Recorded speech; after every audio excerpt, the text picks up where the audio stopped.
You're listening to FitPro Sessions with Parallel Coaching, episode number 36. Hi, I'm Neil Bergman. In today's podcast, myself and Hayley are talking about 4 strategies to reignite your revision spark. So stay tuned. Hi, I'm Neil Bergman. And I'm Hayley Bergman. Over the last 10 years, we've helped thousands of fitness professionals to get qualified, learn with simplicity, and coach clients with confidence. We're the first to say that learning and being a FitPro doesn't have to be hard work, and that with the right structure, support and resources, you can become a confident and knowledgeable fitness professional that is dedicated to more. So how do you learn, qualify and kickstart as a FitPro? This is the FitPro Sessions Podcast with Parallel Coaching. The question is, where did you lose the revision spark? Where did it go? Poof. Where did it go? You clearly had one to start off with. You've clearly had a spark. And then it just disappears. And we've heard this from a lot of learners. We're here in the middle of the coronavirus lockdown at the moment. So, a bit of context, we are 3 weeks into a lockdown in the UK. Yeah, mid-April. Mid-April. So, we are well into the coronavirus lockdown. And we're finding that, obviously, lots of exam dates have been cancelled.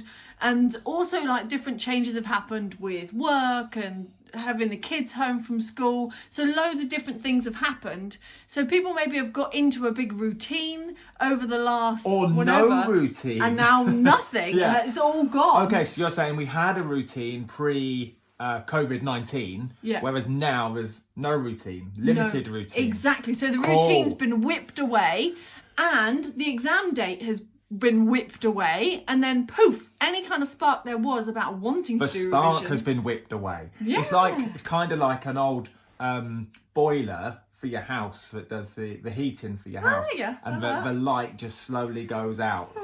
There we go, disappears over time. And so there's no heat. There's no heat on the revision. Okay, I like that. And let's stay with that, because that's a bit like, obviously you only put your heating on because you're cold. And so there's a stressor. The body's got a stress. It feels cold. So you do something about it. You take action. And it's the same with revision. It's not until you have an exam deadline when you can feel the heat and feel the stress that you actually go ahead and take some action. Oh, I like that. There we go. So it's kind of like the boiler actually works. Yeah. Okay, nice. So the exam date disappears. Therefore, your urgency or need to do revision dampens, and so the light or that spark just. Yeah, absolutely. Especially if you were making really good progress before, and you didn't understand the urgency that you had from that heat being needed. Yep. I just sprung that analogy on Hayley. Hayley wrote loads of notes this morning, and I just sprung it on her. There you go. Well, I like Typical old Neil, just going off script. Just the old. Okay. Well. But you were making really good progress, yeah, and you didn't necessarily realise that the urgency of your deadline was fueling that spark that you had. Wicked. You were just getting up, you were just doing the work because you know you had to, and then suddenly... And even the people that perhaps you didn't have your exam booked, but you knew that it was going to be on the cards in the next number of weeks or months, which it still is. It's just that because we're in mid-April, we don't know when this lockdown is going to be lifted or how it's going to be lifted and what impact that's going to have. So there's so much uncertainty. It's almost like, well, there's no point putting the spark back in right now. Yeah, and we've actually had a lot of people in our inner circle reach out and say, how do I get that revision motivation back? How do I do something now, even if I don't know when the deadline is? I just want to pause you there and go off script again. I've been a FitPro now for 15 years. So has Hayley. I'm a big fan of this word, motivation. I want to be inspirational, and hopefully you can grab some of that from us. Yeah, I deep down believe that motivation is a lie. Motivation is just an emotion at the end of the day. I can't motivate you.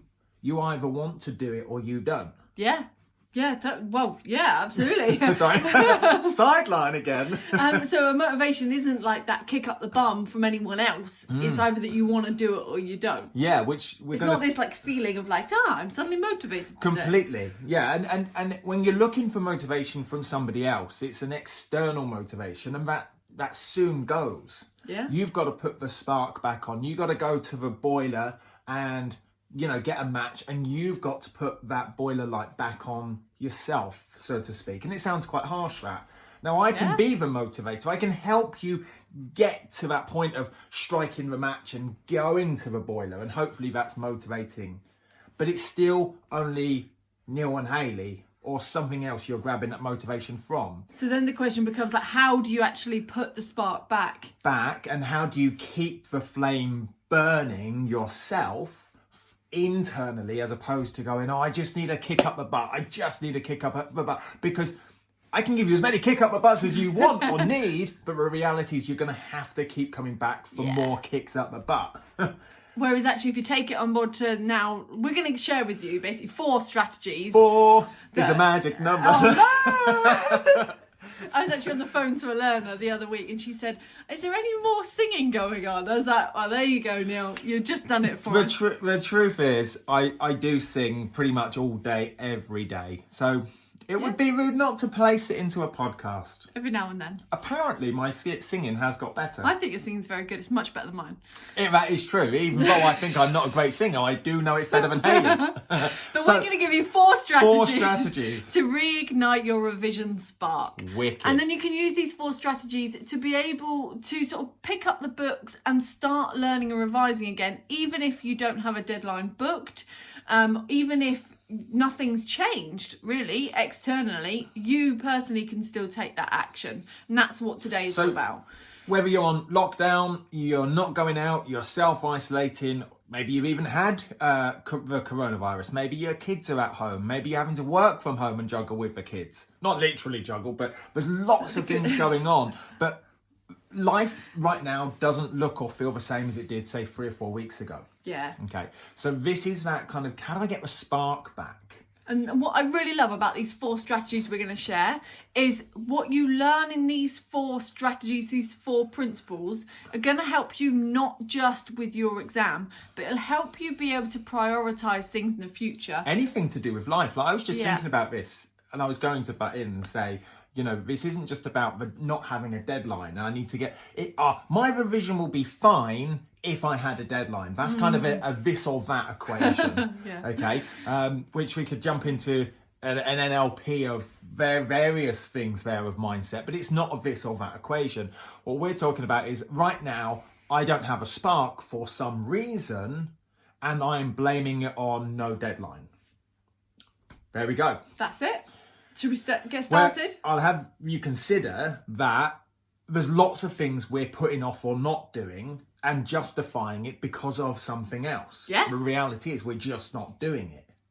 Which leads into the first point. Perfectly into the first point. Teed it up a treat there. Strategy number 1 is that procrastination is still doing. Ooh, okay. Knowledge bomb. So if you've ever found yourself saying, I'm procrastinating away from revising, or at the moment I'm just not doing revision, I keep finding myself procrastinating, we generally see it as inaction.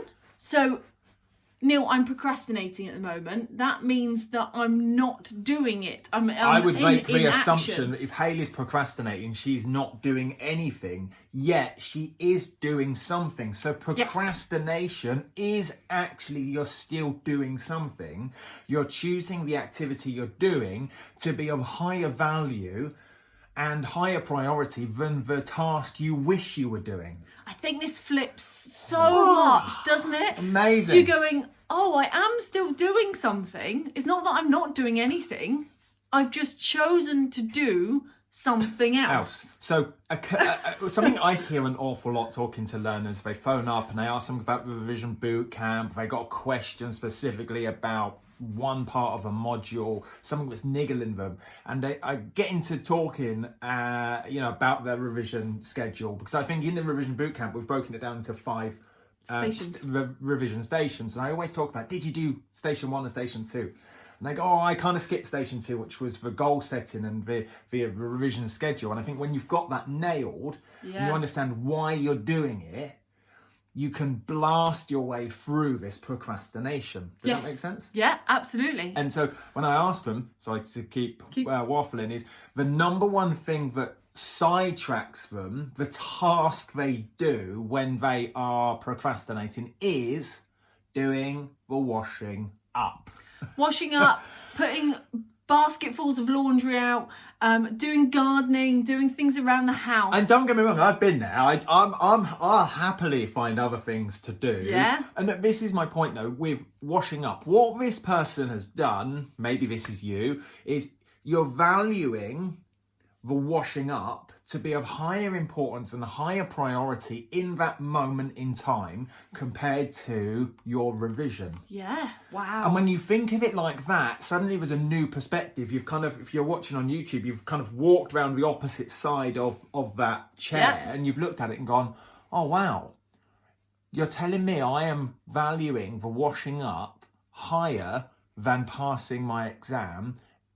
What do I get from washing up? I immediately get gratification that I've completed a task. Clean house. I get an immediate gratification I got a nice clean house. No smelly plates on the side. Yeah, that's the immediate gratification. But there's no major immediate gratification maybe found in the revision. So it's I think there is, because you can say, well, I've learned X, Y, and Z, which is why in the Revision Power Hours, we talk about going back and reviewing what you've done. Yeah. But the point here is, if you can't understand why you're doing your revision and see the bigger picture of how passing this exam and owning this knowledge and having this science-backed, foolproof plan to get client results in the future, and changing career, you're going to end up choosing other things. You're going to end up choosing the things that give you immediate gratification of higher priority in that moment in time. Well, it's essential I do the washing up now. Yeah. I have to do it now, whereas revision can always wait. Off you go then. You can do it. I always get up washing up. I can't remember the last time we did it. Damn it. Okay. Because I don't procrastinate. I just crack on and do all the tasks that I meant to do. Oh! So, strategy number 2, let's move on. The matrix of priority. The Eisenhower matrix. Yes. So the Eisenhower matrix is basically, imagine a table. Punch Haley in the face there. Imagine a quadrant. Okay, so there's got 4 boxes. 4 boxes. And it's essentially broken down. I'm going to sneeze and I'm not going to edit. That's gone. There we go. It's a matrix that talks. I didn't sneeze, and Ailey's gonna laugh. Still not gonna edit this out. Okay, that's fine. It doesn't matter. The Eisenhower matrix. A quadrant of 4. Imagine 2 boxes stacked on. And this quadrant indicates how you prioritise tasks and the effect that this has on you as well. So how are you prioritising these tasks? Exactly like Neil was just talking about, washing up will come back in a second. So imagine you've got these 4 boxes, they're stacked up like a table. You've got important going along the x-axis, is that right? X along the bottom, horizontally. And then urgent is up the side. So you've kind of got this classification of something that could be important and urgent, important and not urgent, and then... This is amazing. Right, let's just sidetrack. So we're still not going to edit this one, you ready? Because this is comedy value. Oh dear. So imagine a square and it's got I'm very visual. Cross in the middle. Okay, you've got a box at the bottom left, bottom right. Okay, top left, top right. Yes. What we're doing is we're making a comparison between how important a task is versus how urgent it is. Oh, okay. Thank you. So in top left, you've got urgent and important. Thank you. Yes. Now, what would be urgent and important? Well, anything can be urgent and important. You could make the washing up urgent and important. You could make any task urgent and important. Now, here's the thing, is a lot of people don't live in this box. Okay, yes. But procrastination tasks do. Now, in top right, you've got not important, but urgent. Okay, and then in bottom left, just looking on the notes here, you've got important but not urgent. Now, I love living in this box. Okay, and then in bottom right is not important and not urgent. Now, this is where a lot of people live. A lot of people live in not important, not urgent. Things like flaking out on Facebook and social media and doing things. Even watching TV, Netflix, doing all the tasks that really aren't very important right now and not very urgent. Oh, nicely said. Okay. Yes. Now, revision, because there's no deadline, sits really in, it's not important right now and it's not urgent right now, and so the spark goes out. I would say it's important to do. Okay, so it could be important if you deem it to be important. But the point I'm trying to make is it's not urgent, and it's not overly important right now because there is no deadline. Yeah. So it's not until somebody gets a deadline or gets more heat in their revision that suddenly it starts to become important and not urgent, and then really starts to move up into important and urgent. Now, this is where a lot of people go from not important and not urgent, which is the bottom right. And it's not until they get maybe 2-3 weeks out from their exam where suddenly they go, bam, it's now mega important and mega urgent. And so there's this huge final cram of revision. And this is when we start to feel overwhelmed, stressed, annoyed, frustrated. We have an element of blame and shame on ourselves that we didn't take action earlier, because now we're living in this. It's round the corner. It's in 2 weeks' time. Got to do it. It's really important, really urgent. Now, what I love about these strategies we're going to give you, or we've started to give you, is living in bottom left, which is it's always important, but it's not urgent. So you could do it before it gets urgent. Yes. Because it's important. Because it's important. And when you live in this part of the Eisenhower matrix in the bottom left, it's when you start to value and prioritize tasks, even though they're not urgent right now. Yeah. But they do pierce the heart with importantness. Importantness. What's nice is they can apply this way beyond revision, way beyond anything else. So all the tasks that you do day to day, it doesn't mean that you're suddenly not going to do anything that maybe isn't important or as important in your life. But you might turn around and go, you know what, that's just not urgent to do right now. And maybe that is important but not urgent, and I'm still going to plan to do that. What I love about living in the important but not urgent mindset, certainly from a revision perspective, is you build up this the 6 inches between your ears becomes really, really strong. It's like a memory, it's like a muscle, it's a habitual muscle of learning. And so if you can do a task such as revision, make it important and feel the importantness of that, but it's not urgent. Once you've passed your exam, you're still going to want to fill that time with important but not urgent tasks. Now, have you considered that could continue to be learning things around sales, around marketing, around your FitPro business? That could be continuing learning A&P. It could be deep diving into the topic you want to push your fitness career in. Now, I watched a webinar with Peng Jun, who's a really infamous marketer and salesperson around content creation on social media, and Jordan Yale, I think that's how you pronounce his name. Now, Jordan Yale, I'm pretty sure that's how you pronounce it, has got 5 million Facebook followers, 2 million YouTubers and whatnot, and he's massive in Malaysia as a fitness influencer. And his one thing he came back with was, on this webinar, was, I just love my trade. All I do all day long is immerse myself in my trade. That was his number one tip. I'm constantly reading, constantly learning, constantly doing something around my trade. I am me and I am the trade. I am the personal trainer. So that was important to him. And he said that was the attributable, I can't get my words out today. Attributable to him getting millions of followers and influencing millions of people and selling literally hundreds of thousands of online packages. So it was important to him about learning and immersing when we come back himself. To the Eisenhower, it's actually taking this time of revision and saying it's important to do my revision, but it's not urgent I do it now, but I'm going to do it anyway. Nice. And using that time post-passing to immerse yourself into the trade of personal training, into yoga, a particular aspect of yoga, into Pilates, into kids fitness, whatever it is you want to like drill in and specialize in your niche. It's using this important but not urgent habit of going, I am going to be the best of the best in this particular area. Awesome. I love that. It took me a long time to get there. I really think that was awesome. No, that was really, really helpful as well. And like giving some context that it goes far beyond just your revision, but it's about what you do learning. So when we go back to procrastination, the first point was you're you're choosing to do something else because the other thing is deemed more important. We're now saying come down to the Eisenhower, and there's this logical next step of it's important but not urgent. That importance comes back up, and it goes back to kind of blowing up the 10,000 foot view of what do I want to be, who do I want to look like, how do I want to act as a fitness professional going forward. It's not just I want to pass, I want to get my 70% or my 90% or top marks, whatever percent you want to get, and just go, right, there's my book so they can go on a shelf. It's actually saying this revision time had hidden benefits to me actually developing the mindset muscle of moving forward and being the best.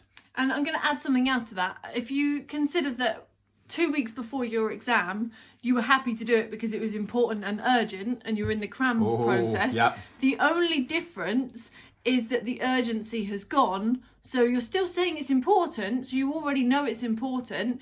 All you've got to do is now plan to do it regardless of how urgent it is, because the moment it goes top left box on the Eisenhower matrix, it becomes important and urgent, and as the days tick on towards this deadline, it becomes mega important and mega urgent. And that's when we feel overwhelmed, that's when we feel tired, that's when we feel frustrated, that's when we aren't able to remember things instinctively, feel out of control, really. You just got to do it. We feel out of control. That's when we don't read things in context. That's when we start seeing the words move around the page and we don't absorb the information. Perfect. That's when it becomes hard. Yeah. Simple. So ditch the overwhelm, ditch all of the things you don't want, and make it important but not urgent, and start now. Exactly. As you kick up the butt. That's it. Number three. The third strategy is all about setting goals. Which is Revision Bootcamp Station number 2. How many times have we said on this podcast, you need to set a goal? Let's just stay with that. If you get in a car now, I know you're not allowed to because you're on lockdown, I get that. But if you were to get in a car now and just say to Google Maps, take me to anywhere, the Google Maps would turn around and go, I don't know what you mean. I say to my iPhone, hey Siri, take me to anywhere. And he goes, Siri doesn't know what the hell is going on. Don't know what you mean. I don't know what you mean. Without a destination, Google Maps or Siri doesn't know where you want to go to. So it can't plot a course. So if you don't have a goal, you really haven't plotted a course. Exactly. Which means you don't have any direction. So you've got to start with a goal. Now, if you have nothing at the moment, if your exam deadline's been whipped away from you, don't know how long we're on lockdown, don't know how long it's going to be. But you do know you have an exam. Oh, nice. So you know you've got an exam. You know what's included in that exam. You know what revision and study you've got to do.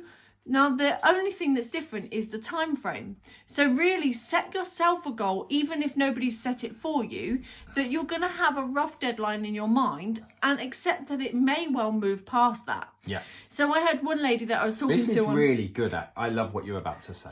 You already know it. Yeah. There was a lady that I was talking to over email or messenger or something. Yesterday. Yeah, and she was saying, my exam's booked for 4 weeks' time. I don't think it's going to go ahead because of lockdown measures and everything else, but they haven't cancelled it yet. I was like, well, actually, that's a really good opportunity for you to see this as a deadline. So you can now do a 4-week revision plan. You can plan everything out over 4 weeks, and you can just do that. And then if you get close to that 4 weeks and they move it, you've already done all your revision. And now from there, you can then extend it and just have recap time. Yeah. And that recap time gets stronger and stronger, and you learn way more than you ever thought you could. I just want to point out that we use the word revision because you use the word revision. I actually like the word learning. Yes, learning. You actually have to learn it before you revise it. You actually have to need to learn it before you revise it. So the first stage of revision is learning, because it's the first time you've absorbed or seen this information. It's brand new. And revision is ultimately is repetition of the same information. And that's what I love about the bootcamp, because you get it from a visual, you get it from written text. We refer back to the manual where you can make checks. You also get it from an auditory perspective. You get it from metaphors, analogies, and synonyms and questions. So you've got lots of different learning approaches coming into the brain. And so really what we're talking about, it just wouldn't make sense, would it? The learning bootcamp. Revision bootcamp just sounds better. But my point here would be for you, well, we were talking to that lady, was the first 2 or 3 weeks are all about learning, revising. And then if the exam does get moved, you've learned all the information. So now you can go, right, the exam's moved for another 6 weeks away. Fingers crossed it goes ahead. Now I just need to return back to the things that I've learned but don't quite feel 100% confident with. Perfect. And keep recapping versus... And that does wonders for your confidence, versus the other person, your colleague in your class, that turned around and gone, sod it, we're on COVID-19 lockdown. My exam's going to be cancelled. And he's betting on that. And now all of a sudden, the exam date comes through and he goes from bottom right of that Eisenhower matrix, which was not important and not urgent, all the way up into top left, which was very important, very, very important, so very, very urgent. And he goes, damn, my back's against the wall. It's very, very cold in here. Yeah. Let's go and turn the heating on. The spark comes on, but instead of having to just turn the thermostat up on the wall to say 15 degrees, he has to turn it up to 50 million degrees because he's got to learn everything in the space of a week, then revise everything in the space of 2 days. And then do exam strategy and everything else. So, wow. What type of goal do you want? Perfect. Do you want to just slowly turn the thermostat up and feel the heat over 4, 5, 6, 10 weeks and have a goal? Or do you want to go, nah, let's just turn the heat down, 0 degrees in here, I'm happy with that, not urgent, not important, sod it, don't matter.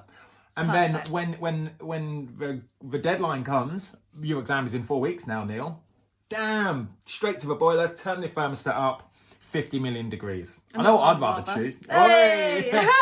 So, strategy number 4 is plan and do. Plan and do. So now you've got your self-imposed deadline, your goal that you want to have everything learnt by or revised by.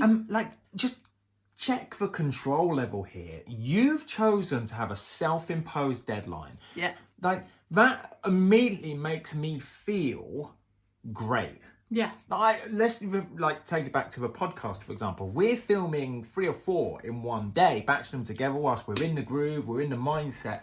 And so we are self-imposing a deadline and saying these must be recorded at this time. And now the benefit, the payoff, is that we have a bank of podcasts to come out regardless of what life throws at us. And that feels great. Yes. Control is there, security. And that's what a lot of people around the world, the UK, are lacking right now in amongst this coronavirus, is a lack of control, a lack of certainty, a lack of security. Absolutely. There we go. Yeah, so it can massively help. Self-imposed deadlines. If you've got any anxiety, self-impose yourself a deadline. Yeah. And then you want to plan what you're going to do between now and that deadline. You're not just going to wake up in the morning and go, oh, I said I was going to revise today. What am I supposed to be doing again? You're going to have it all planned out in advance. It's something that we do in the Revision Mastery Bootcamp, in that we give you a 4 and an 8 week plan. I love the 4 and 8 week plans. So do I.